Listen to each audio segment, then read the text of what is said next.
Hello, this is going to be a very quick guide on how to set up. Hello, this is just going to be a simple guide on how to set up PS1 and PS2 emulation on the AYN Thor. So the first things you're going to need are your BIOS files. For those of you not aware, the BIOS files are essentially a version of the system software that will have been present on the original consoles. So just to show you which ones I'm using. I can't provide links to these due to copyright, but I can show you which ones I'm using. So for PlayStation 1, I'm using the PSX on PSP 660.bin. This is the PSP version of the PS1 firmware. This works brilliantly. And then for PS2, I'm using the PS2-0160A-2002-0207.bin. The internet is your friend if you need to find your own copies of those. So once they're downloaded, I'm going to come out of this. I'm going to head into Duckstation first. This will be our PS1 emulator. So normally when you open this app for the first time, it will automatically go to the setup wizard. As I've already opened it before to make sure I had it installed correctly, it's come straight to the main menu. So just to get back into the setup wizard, I'm going to go back to this burger menu, over to app settings, and then these three little dots at the top. I'm just going to run the setup wizard again, just so you can follow along. So for language and theme, I'm just going to follow the system. For the GPU renderer, you can have it on automatic. I always have it on Vulkan. It's entirely up to you. See how it performs on your games. If one of them doesn't seem to be working too well, give the other one a try. I'd steer clear of software rendering. It is technically more accurate, but it's usually slower and more prone to bugs. So we'll cancel out of that for now, because I'm going to leave it on Vulkan. Oh, I've changed it to software. Leave it on Vulkan. For internal resolution, I always have this set at 5 times, because this is a 1080p display. We want it to really take advantage of that resolution. For aspect ratio, I always use the auto game native. This allows it to basically look as good as it possibly can on the device. For screen orientation, I'm going to leave it as is. I'm not going to expand to the cutout area. Widescreen rendering. Some games have widescreen hacks built into them, so I'm going to enable that.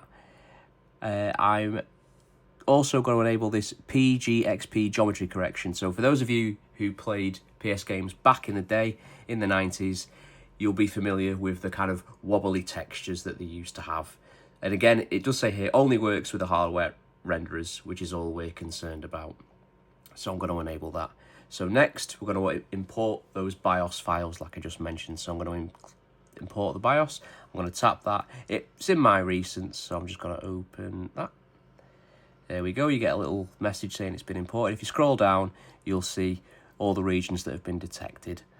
So next is game directories. So with Duckstation, you can use CHD files and ISO files. I fully recommend CHD files because they are a fraction of the size. You can save tens of gigs depending on how many games you have. So we're going to add a directory. So I already have a ROMs folder set up. So here's my ROMs folder. It has tons and tons of systems. Most of these folders are empty.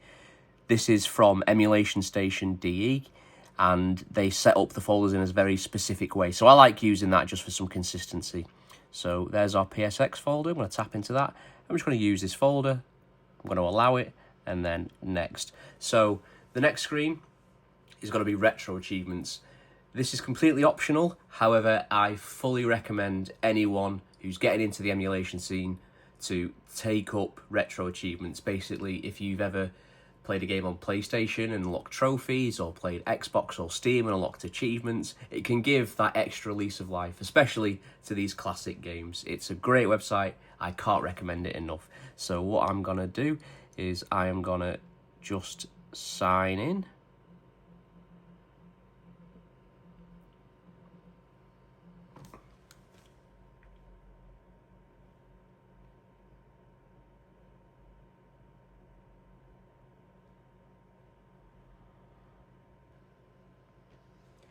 Okay, so I've logged into my Retro Achievements account there.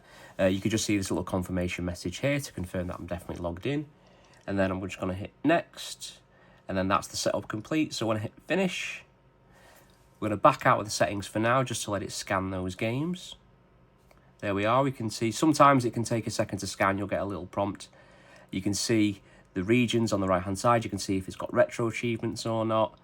And obviously we're going to want to add some covers next. So I have a link that I'll post in the description. So all you need to do is go on to all games and then download the covers, and then I'm going to pop this URL in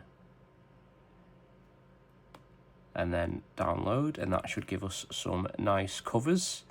Depending on how many games you've got, it can take a moment.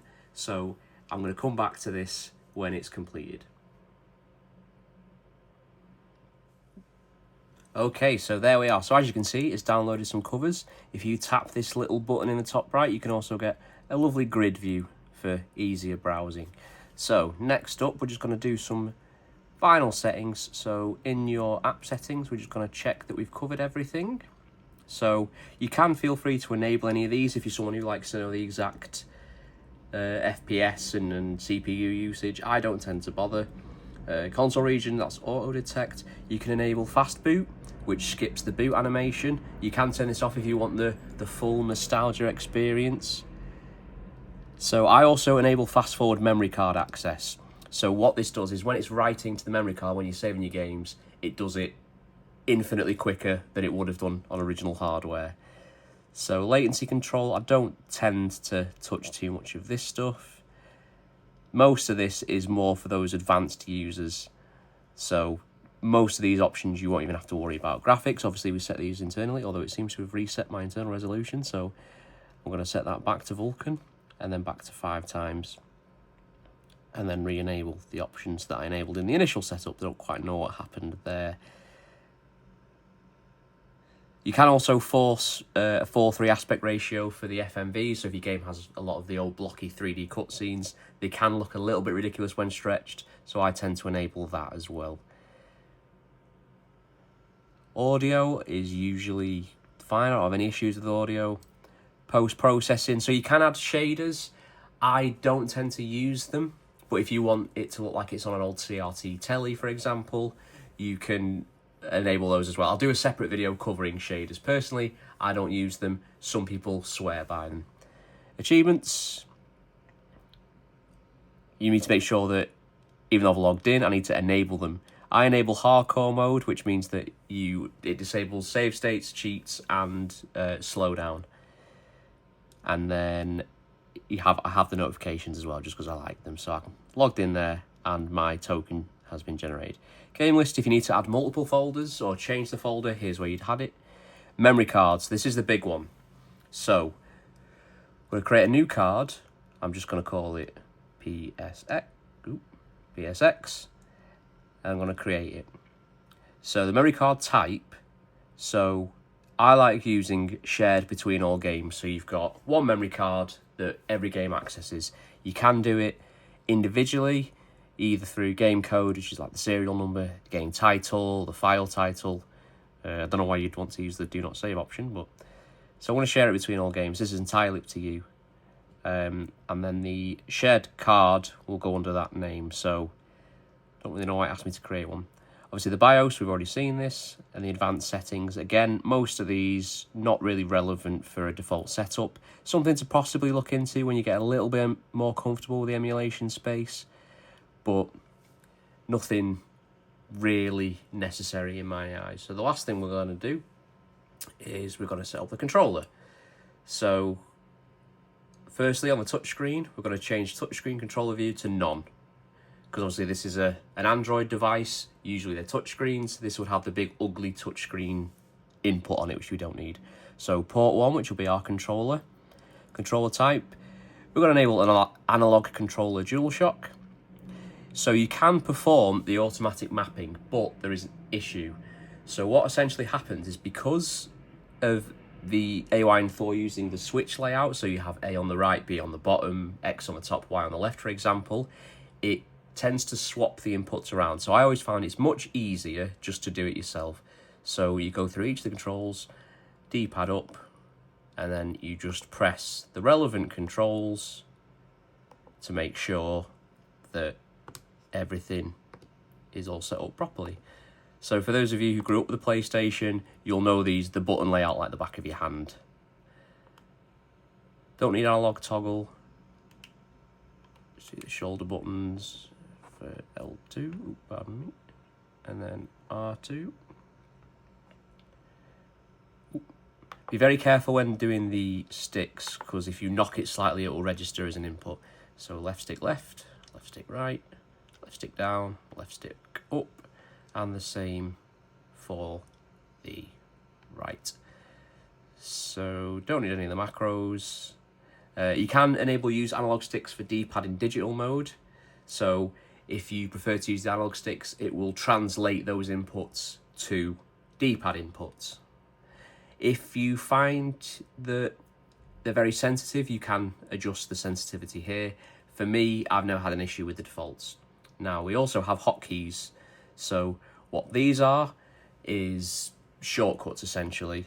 So the only one I really enable is the menu, wherever they've hidden that one.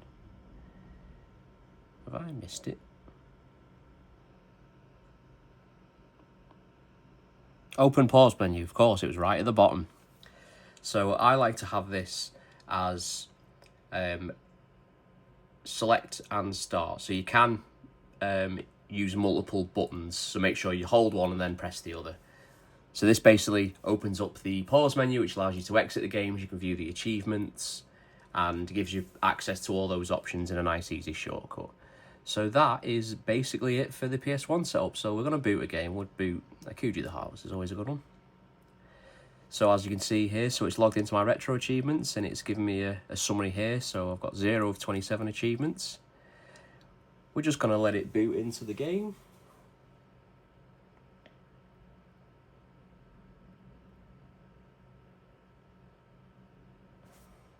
Just add a bit of volume on here.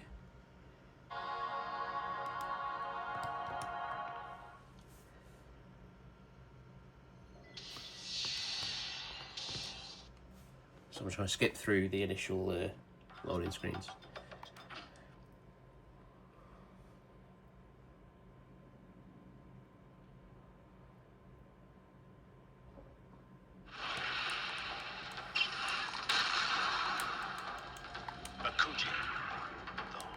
Is this going to be the game I picked where I can't skip all the cutscenes?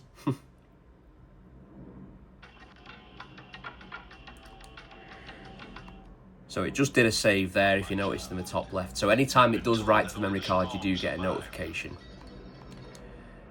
So I'm just going to show you a very brief. Yep.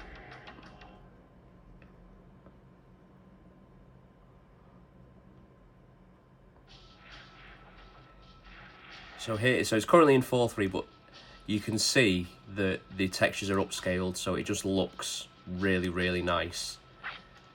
Like I said, I will cover shaders in a later video, but personally I don't use them. So they can be quite intensive on the GPU. The Snapdragon that's in this is a bit of a powerhouse, so it's not usually noticeable, but it all depends on the shader that you're using. So that's it for PS1. Quiet you. That's it for PS1 emulation. So let's move over to PS2. So now we're going to cover the PS2 emulation. So this will look mostly identical to what we've already covered in the PS1 video, but I'll go through all the settings regardless, as there are some minor differences. So we'll go to NetherSX2 Classic. So it's the first time it's been booted, so it'll come up with the setup wizard. So we're just going to follow the setup wizard through. So there's an FAQ there. I do believe this one is no longer in active development, but there is a new one called ARM-SX2, which has been released. However, it's very, very early, so it's not something I'd recommend using currently. Just use the optimal safe defaults. So import the BIOS file. So this is what I prepared earlier, so in our PS2 BIOS. So this file, about 4 meg, make sure it's the right one. It'll give you an error if it's not. So I've imported that, I'm going to give that a tick, and then click next. So game directories, this is just our ROMs folder. So I'm going to go into my ROMs folder, and then I'm going to look for PS2, wherever that might be. Yep, I'm going to use that folder. I'm going to allow it so it can access the files. Going to hit next, and next again. So it's going to scan the games. Shouldn't take too long. I've got quite a few on there, but it scans through them relatively quickly.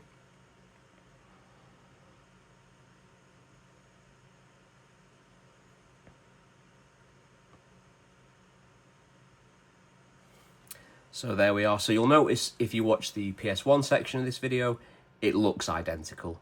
So again, we're going to get the covers. So we're going to go to download covers. So this one already has two links populated. You need to pick one. So I'm just going to delete that first one.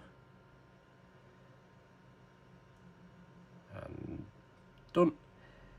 And then download. So this is going to take a moment just to download all those covers. Normally doesn't take too long. It takes a couple of minutes. Obviously it all depends on the amount of games you have. I recommend just installing a few of your favourites to start with, and then once you're happy with it, then you can fully load your SD card or your internal storage up with whatever games that you fancy playing. Okay, there we are. So as before in the PS1 video, you can tap this button at the top right to get a nice grid view, some lovely box arts on there. So next we go for the settings. So tap the burger menu in the top. We're going to go to app settings first. So this has some slight differences to Duckstation. However, we'll go through them individually. So we want to enable patch codes. So sometimes the patch codes can be things like widescreen patches. So if there's a widescreen patch available, it will apply it automatically. So we want to save on shutdown in case the battery runs out or we have to quickly nip out somewhere, so we don't lose any progress. So you can show FPS and resolution, things like that. Again, I don't tend to worry too much about that. Then over in system. So most of these, it does describe what they all do. I haven't yet looked into the networking stuff. I'll be doing a video on that once I've become a bit more familiar with it. And then we'll go over to graphics. So as I covered in the PS1 video, I always prefer using Vulkan. OpenGL does work fine. There is some minor differences. Again, if you play a game and it doesn't look right, try the other one and see how you get on. For the upscale multiplier, we're going to set that to 2.5 because that will take full advantage of the 1080p screen. Most of these I just leave on default. For aspect ratio, I like the widescreen. Looks a little bit better on the PS2 era. And then enable widescreen patches, enable no interlacing patches, and then I think all of these will just leave as default. You can, if you download custom textures, this is how you'd set those up. You can load the texture replacements. I'll do a separate video handling those kind of graphical mods at a later date. So I'm just going to disable that for now. Audio, I don't tend to touch anything in audio, it's usually fine. Memory cards. So what you're going to want to do here is create a new card and do a folder. So as you can see here, there's different memory card sizes. This will potentially cause issues if you have tons of games. So just to be safe, I'm going to do a folder. I'm just going to call it PS2. Then create that. And then down here where it says card enabled, I'm going to make sure, I'm going to disable memory card 2 because I don't need it. And then memory card 1, I'm going to tap card name and I'm going to select that folder I've just created. Game list, we've already told it where our ROMs are stored. If you ever move, for example, if you decide to switch over to an SD card and move your ROMs over to there, you can just change the folder in here. BIOS we've installed. Achievements, so unlike Duckstation, this didn't ask me to sign in. So I'm going to do that now. Again, if you don't have retro achievements, I fully recommend you getting it. So I'm going to enable it. I'm going to enable hardcore mode. And then if I scroll down, it should come up with a login. So I'm just going to log in.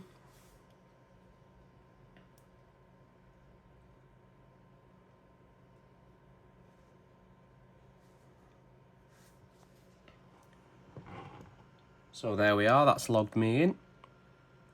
And then in advanced, don't believe there's anything in here we really need to cover. If you play some 2D games, I know like a lot of the classic Final Fantasies, I don't know if it really applies on PS2. You can do integer scaling, which can make the pixels look a little bit sharper. So most of these, you don't really need to worry about at this stage. So we're going to go back to the settings, and now we're going to map the controllers as we did for Duckstation. So it's a lot of the same menu options. So we're going to disable the touchscreen view, go over to controller port 1. I'll show you. So if we do automatic mapping and select the Odin controller, most of it will be fine. So if you see here, Odin controller 10, D-pad up, if I check that, it doesn't change, it's fine. The issues are these face buttons. So triangle, if I tap where the triangle button is on an actual PlayStation controller, which on the Thor is the X button, you'll see it changes because of the weird Nintendo Switch layout that they've gone for. So I'm just going to do the same with the face buttons and just remap then. The others should be fine. You'll know if you're playing a game and something doesn't feel right, check your inputs, and then you can adjust dead zones and things like that if necessary. USB port, you can simulate other devices. I can't imagine plugging a printer into an AYN Thor, but feel free to play around with that because I'm not going to. And then for hotkeys, I just enable all the way down at the bottom somewhere. Where is it? I can never find it. It was down at the bottom on the Duckstation. I can't find it here. This is where they've moved it just to mess with the pause menu. There we go. So I'm going to hold select and press start. So when I'm in a game, this allows me to open up that pause menu. And that is basically it. So let's boot up Airblade. Nice classic. So you'll get a check here. The widescreen patch is active. It's logged me into retro achievements. So this will look really nice because it has a widescreen patch. Not every game does, but if it does, it will automatically be applied because we enabled it in the settings. So let's just skip through these initial scenes. So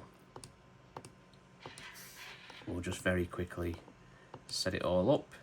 Again, you'll get, anytime it accesses the memory card and updates the save, you'll get a notification there. So I will just boot this up just to show you how it all runs. It runs very, very smoothly. I've played through many games using these emulators, both on the Thor and the Odin, and you can just see how good it looks with the upscaling and the widescreen patches. So we'll give it a little bit of sound as well. So one thing to note as well on the AYN Thor, if you've not already noticed it, is anytime you tap the bottom screen, the top app will lose focus. So if I tap the bottom screen and then try and move, nothing's going to happen. So do make sure just to tap that screen again. So I'll just show you the pause menu. So if I press start, hold select and press start, this is the pause menu.